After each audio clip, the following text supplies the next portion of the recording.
Eu sou humano e, portanto, nada do que é humano me é estranho. Assim falava o poeta e dramaturgo romano Terêncio, e assim falo eu, Flávio Ricardo Vassoler, escritor, professor, youtuber e nômade, fiel como os pássaros migratórios. E hoje, em mais um vídeo de leitura literária aqui do meu canal do YouTube, Flávio Ricardo Vassoler, eu trago para vocês fragmentos de uma das mais formidáveis novelas já escritas, A Morte de Ivan Ilitch, texto de 1886, que contou com a autoria do grande Lev Tolstói, esse mestre russo que figura ao lado de Fyodor Dostoiévski como um dos grandes autores da história da literatura universal. Sem mais, então, eu passo a palavra ao narrador tolstoiano ou talstaiano de A Morte de Ivan Ilitch, para que ele nos conte ali, para que ele nos abra as entranhas da novela. O morto estava deitado como sempre ficam deitados os mortos, de maneira particularmente pesada, afogado no forro do caixão, os membros endurecidos, a cabeça dobrada para sempre, apoiada no travesseiro, e alteava, como sempre fazem os mortos, a fronte amarela, séria, umedecida sobre as têmporas reentrantes, e o nariz saliente, que parecia pressionar o lábio superior. Mudara muito, emagrecera ainda mais desde a última vez em que Piotr Ivanovich o vira, mas, como todos os defuntos, tinha o rosto mais belo e sobretudo mais significativo do que fora em vida. Esse rosto expressava que fora feito o que se devia fazer e que se fizera corretamente. Ademais, nessa expressão, havia ainda uma censura ou uma lembrança aos vivos. De repente, Ivan Ilitch sentiu a dor conhecida, abafada, surda, insistente, quieta, séria. E, na boca, a mesma sensação abjeta que já conhecia. Algo sugou-lhe o coração. Sua cabeça turvou-se. Meu Deus, disse ele. De novo, e nunca há de parar. E de repente, o caso se lhe apresentou por uma face completamente oposta. O seco, o rim, disse a si mesmo. O caso não está no seco nem no rim, mas na vida e na morte. Sim, a vida existiu, mas eis que está indo embora, e eu não posso detê-la. Sim, para que me enganar? Não é evidente para todos, com exceção de mim, que estou morrendo e a questão reside apenas no número de semanas, de dias. Talvez seja agora mesmo. Existiu luz e agora é a treva. Eu estive aqui e agora vou para lá. Para onde? Um frio percorreu-o. A respiração se deteve. Ele ouvia apenas as batidas do coração. Eu não existirei mais. O que existirá então? Não existirá nada. Onde estarei então quando não existir mais? Será realmente a morte? Não quero.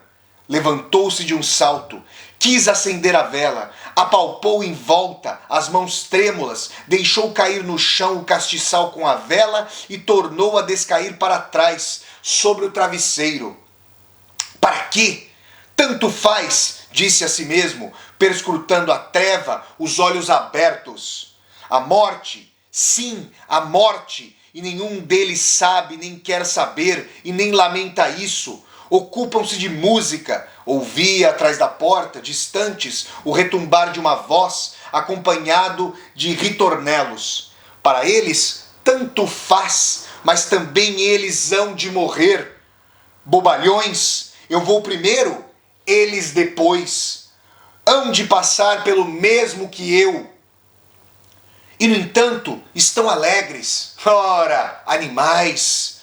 Sufocava de raiva. Teve uma sensação penosa, torturante, intolerável. Não podia ser verdade que todos estivessem condenados para sempre a esse medo terrível. Ivan Ilitch levantou-se. Alguma coisa não está certa. Tenho que me acalmar. Tenho que pensar em tudo desde o começo. E ele se pôs a pensar. Sim, o início da doença. Dei uma batida de lado, mas não percebi grande mudança em mim, nem aquele dia, nem no seguinte. Doeu um pouco, depois os médicos, depois o tumor tristonho, a angústia, de novo os médicos, e eu estava caminhando cada vez mais perto do abismo. As forças diminuíam, estava cada vez mais perto, e eis que me consumi. Não tenho mais luz nos olhos. E aí está a morte, e eu só penso no meu seco.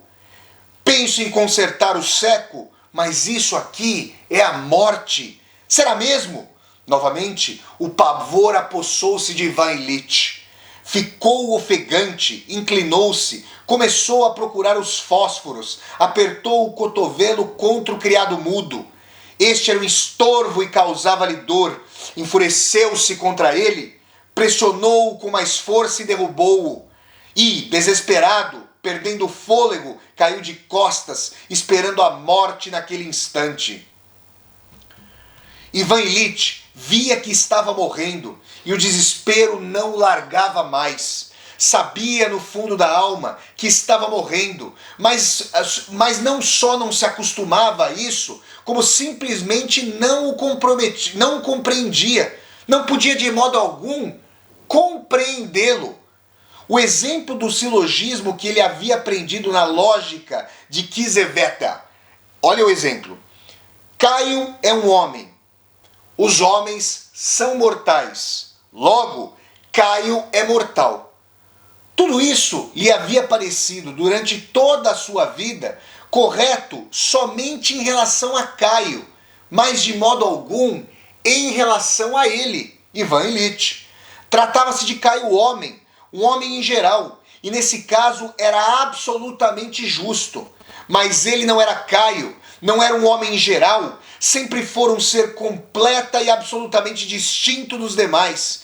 Ele era Ivan, Vanya, no seu apelido russo, com mamãe, com papai, com Mitya, com Volodya, com os brinquedos, o cocheiro, a babá, depois com Katinka, com todas as alegrias, tristezas e entusiasmos da infância, da juventude, da mocidade. Existiu, porventura, para Caio, aquele cheiro da pequena bola de couro listada, de que Vanya gostara tanto? Porventura Caio beijava daquela maneira a mão da mãe? Acaso farfalhou para ele, daquela maneira, a seda das dobras do vestido da mãe? Fizeram um dia tanto estardalhaço na faculdade de Direito por causa de uns pirojki, que são uma espécie de bolinhos recheados? Estivera Caio assim apaixonado e era capaz de conduzir assim uma sessão de tribunal? E Caio é realmente mortal. E está certo que ele morra. Mas quanto a mim, Vanya, Ivan Ilitch, com todos os meus sentimentos e ideias, aí o caso é bem outro. E não pode ser que eu tenha de morrer. Seria demasiadamente terrível. Era assim que Ivan Ilitch se sentia. Se eu tivesse que morrer, que nem Caio, bem que eu o saberia, a minha voz interior haveria de dizê-lo, mas nada disso ocorreu em mim. Tanto eu como todos os meus amigos, compreendemos que isso é bem diferente do que sucedeu a Caio.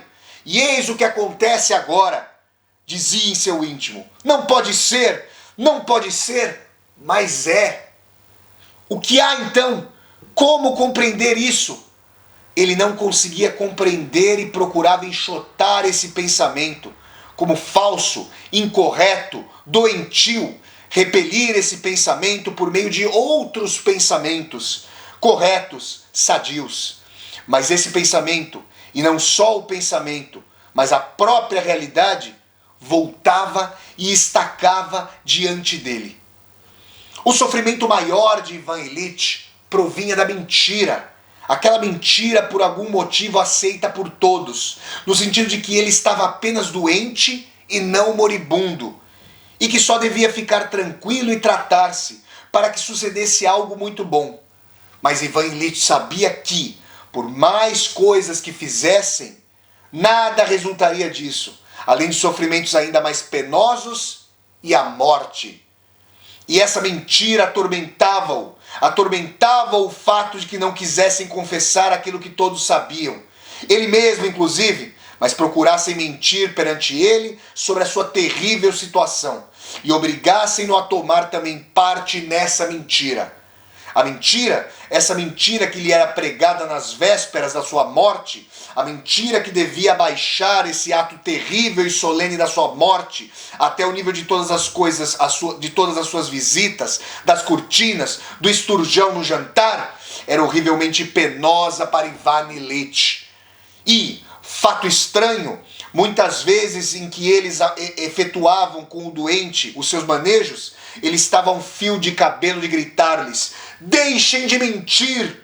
Vocês sabem e eu sei também que estou morrendo, pois então deixem pelo menos de mentir. Mas ele nunca teve ânimo de fazê-lo. Por meio daquela mesma decência a que ele servira a vida inteira, todos os circunstantes rebaixavam o ato terrível, horroroso da sua morte. Ele via bem. Tudo isso era rebaixado até um nível de um acaso desagradável, quase uma inconveniência, a exemplo da maneira com que se trata um homem que, entrando numa sala de visitas, passa a exalar mau cheiro. Via que ninguém haveria de compadecer-se dele, porque ninguém queria sequer compreender a sua situação.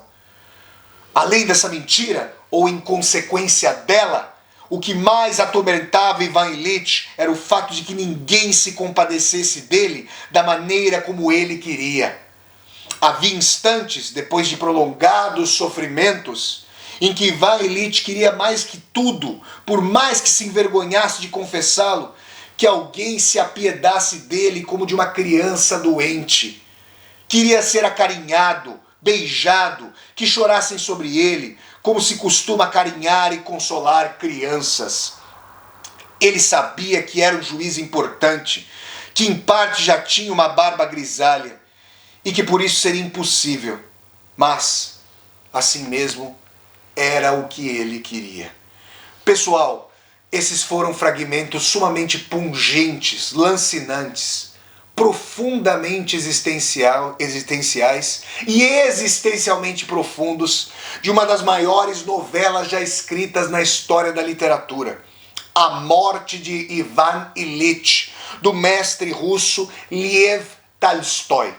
Se vocês gostaram de mais esse vídeo de leitura literária aqui do meu canal do YouTube, eu peço que vocês deem um like no vídeo, curtam o vídeo, disseminem esse vídeo pelas redes sociais, para que nós possamos chegar cada vez mais e mais pessoas. Se você está chegando ao canal pela primeira vez, seja muito bem-vinda e bem-vindo. Eu peço que você se inscreva aqui no canal, toque a sinetinha para poder receber as notificações e deixe seu comentário aqui embaixo desse vídeo para que nós possamos conversar.